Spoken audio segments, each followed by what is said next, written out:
بسم اللہ الرحمن الرحیم۔ اللہ رب العزت سے دعا ہے کہ اللہ رب العزت ہمیں حق کو سمجھنے اور اس پر عمل کرنے کی توفیق عطا فرمائے۔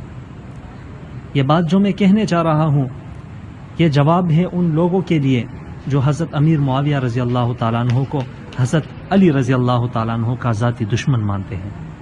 انتہائی واجب الاحترام، جب حضرت عثمان غنی رضی اللہ تعالیٰ عنہ کو شہید کر دیا گیا تو حضرت علی رضی اللہ تعالیٰ عنہ کا کہنا یہ تھا کہ مسلمان جب مضبوط ہو جائیں گے تو تب حضرت عثمان غنی رضی اللہ تعالیٰ عنہ کے قاتلین سے بدلہ لیا جائے گا۔ لیکن امیر معاویہ رضی اللہ تعالیٰ عنہ کا اجتہاد یہ تھا کہ قاتلین عثمان سے فی الفور بدلہ لیا جائے۔ ان دونوں اصحاب رسول کا یہ اختلاف مبنی بر اجتہاد تھا، لیکن آج ایسے لوگ بھی موجود ہیں جو اس اختلاف کو ذاتی دشمنی کے طور پر پیش کرتے ہیں، حالانکہ ایسا نہیں۔ اصحاب رسول کے درمیان یہ اختلاف مبنی بر اجتہاد تھا، کسی ذاتی دشمنی کی وجہ سے نہیں تھا۔ اب آئیے اس بات کو سمجھنے کے لیے ایک واقعہ پیش کر دیتا ہوں۔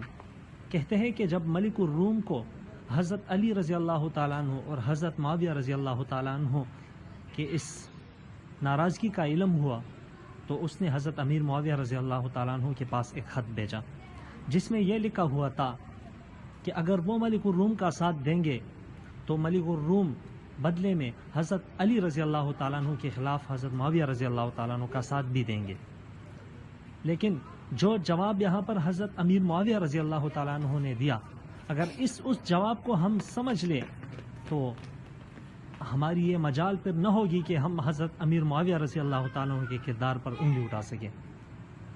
امیر معاویہ رضی اللہ تعالیٰ عنہ نے جواباً یہ کہا کہ اے رومی کتے، اگر تم نے حضرت علی رضی اللہ تعالیٰ عنہ کے خلاف کسی بھی قسم کی چال چلی تو امیر معاویہ اس کے لشکر کا سپاہی بن کر تیرا مقابلہ کرے گا۔ یہ بات جو حضرت امیر معاویہ رضی اللہ تعالیٰ عنہ نے کہی، اس سے یہ بات واضح ہو جاتی ہے کہ ان کا اختلاف ذاتی اختلاف نہیں تھا بلکہ مبنی بر اجتہاد تھا۔ اللہ رب العزت ہمیں حق کو سمجھنے کی توفیق عطا فرمائے۔